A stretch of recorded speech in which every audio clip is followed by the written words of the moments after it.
चलो भाई आज कॉस्ट सेंटर पढ़ते हैं कि कॉस्ट सेंटर का यूज़ कहाँ पे करते हैं। कॉस्ट सेंटर का हम यूज़ करते हैं अपने जो फंड हैं उसको सही जगह पे उनको एलोकेट कैसे किया गया, कहाँ कहाँ पे खर्च किए गए, उनको यूज़ करने में किया जाता है। ठीक है, देखते हैं कुछ एग्जांपल से पहले। सबसे पहले क्या करना है, कंपनी बना रहे होंगे तो इस वाले ऑप्शन को हमें यस करना है। ठीक है, लिखा हुआ ना इनेबल कॉस्ट सेंटर्स।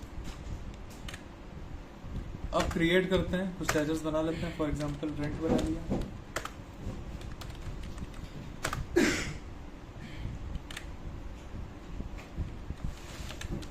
सैलरी बना ली, ये भी इनडायरेक्ट एक्सपेंस है।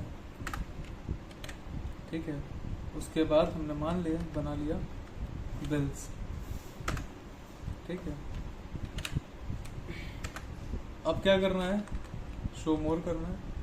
ठीक है, कहाँ पे जाना है, कैटेगरी पे जाना है। ठीक है, अब यहाँ पे आके बनाएंगे जो भी वहाँ पे आपका नाम डाल रखा है। पहला हमने क्या बनाया हुआ था, रेंट। ठीक, इसको यस कर देना है हमको। ठीक, रेंट हो गया, सैलरी बना रखा है। ठीक, एग्जैक्टली सेम स्पेलिंग के साथ। फिर क्या बना रखा है, बिल्स। ठीक है, बैक कर लेंगे ऐसे। अब आएंगे कॉस्ट सेंटर के ऊपर। सबसे पहले कैटेगरी चूज करेंगे। अब मान लेते हैं जो रेंट है हमारा, अगर मान लेते हैं आपको रेंट देना पड़ता है, आपका एक बिजनेस है। ठीक है, आपने बहुत सारी शॉप्स ले रखी हैं। ठीक है, और आपको हर महीने कुछ रेंट देना पड़ता है। लेट सपोज कि 50,000 आपको रेंट देना पड़ता है।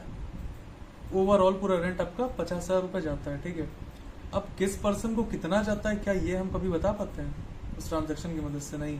क्या करते हैं, डायरेक्टली हम ट्रांजैक्शन जब करते हैं तो उसमें लिख देते हैं कि रेंट 50,000 हमारा गया।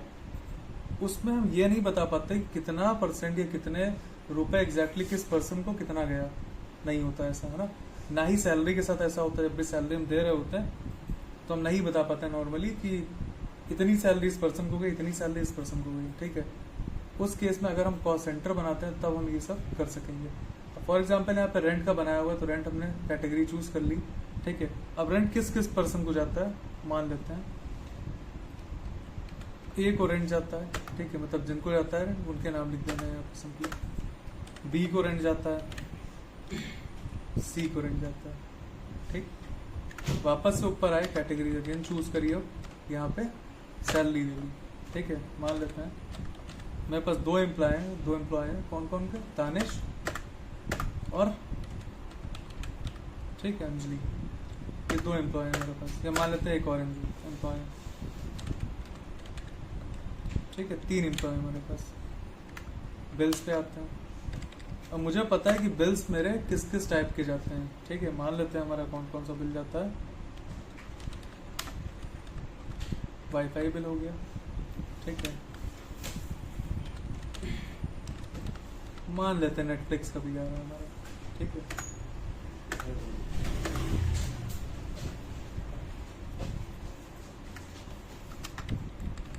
ठीक, सारी हमारी हो चुकी है इस समय।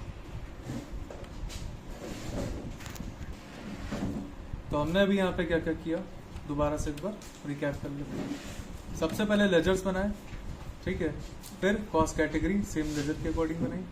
उसके बाद कॉस्ट सेंटर्स बनाए। ठीक है, लेजर्स को देते हुए। अब बैक करते हैं, देखते हैं कैसे वर्क कैसे कर रहा है। तो चलिए ट्रांजैक्शंस करते हैं। ठीक है, वाउचर्स पे जाते हैं क्योंकि ये सारे हमारे एक्सपेंसेस हैं, पे ही करने हमको, पेमेंट में जाएंगे।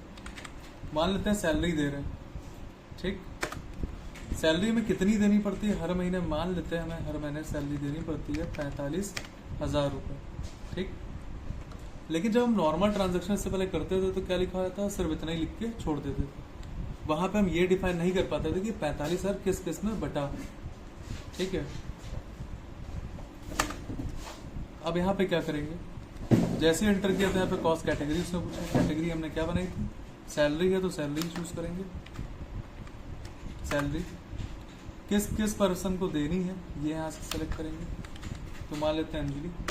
ठीक है, इनको जा रही है 15,000 रुपये। ठीक है, दानिश को जा रही है 15,000 रुपये, या कुछ ज़्यादा भी कम भी कर सकते हैं। ठीक है, और यहाँ पे भी जा रही है हमारी अपने आप ऑटोमेटिक। तो यहाँ पे देखिए हम डिफाइन कर पा रहे हैं कि ये जो हमारा एक्सपेंसेस है, ठीक है, कैसे कैसे किस किस तरीके से ये डिस्ट्रीब्यूट हो रहा है 45,000 रुपये। क्या पहले हम ऐसे डिफाइन कर पाते थे? नहीं कर पाते थे। सो ये हमें हेल्प करता है ये सब चीज़ें करने में।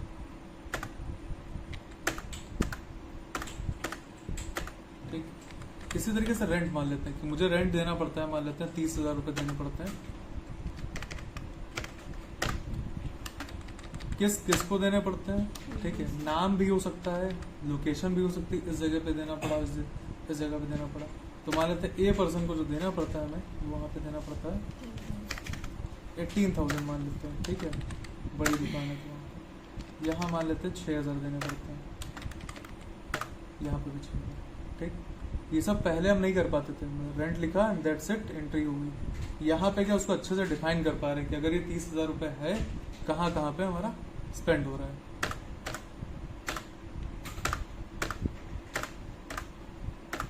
ठीक, अब बिल्स को देख लेते हैं एक बार।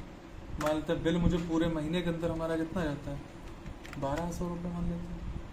ठीक, लेकिन किस किस चीज़ों पे बिल हमारा खर्चा हो रहा है, 1,200 रुपये कहाँ कहाँ खर्चा हो रहा है पहले नहीं बता सकते थे, लेकिन अब बता सकते हैं। कॉस्ट कैटेगरी के ऊपर बिल्स चूज किया, मान लेते हैं नेटफ्लिक्स पे जाता है हमारा 490 and rest of the amount wifi bills पे जाता है। ठीक है,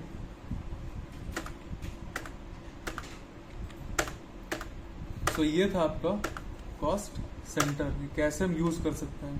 ठीक है, अब अगर रिपोर्ट देखनी तो कहाँ पे जाएंगे? डिस्प्ले मोर रिपोर्ट्स पे जाएंगे। ठीक है, स्टेटमेंट्स ऑफ अकाउंट्स पे जाएंगे और कॉस्ट सेंटर कैटेगरी। तो यहाँ पे देखिए बिल्स के बारे में डिटेल्स में दे रखी है कि बिल्स आपका कहाँ कहाँ पे खर्चा हुआ, मतलब टोटल 1,200 खर्चा हुआ, नेटफ्लिक्स पे इतना, वाईफाई पे इतना। इसी तरीके से रेंट वाला देख सकते हैं कि 30,000 ओवरऑल आपका खर्च हुआ, लेकिन कहाँ कहाँ पे हुआ, एक को इतना गया, इसको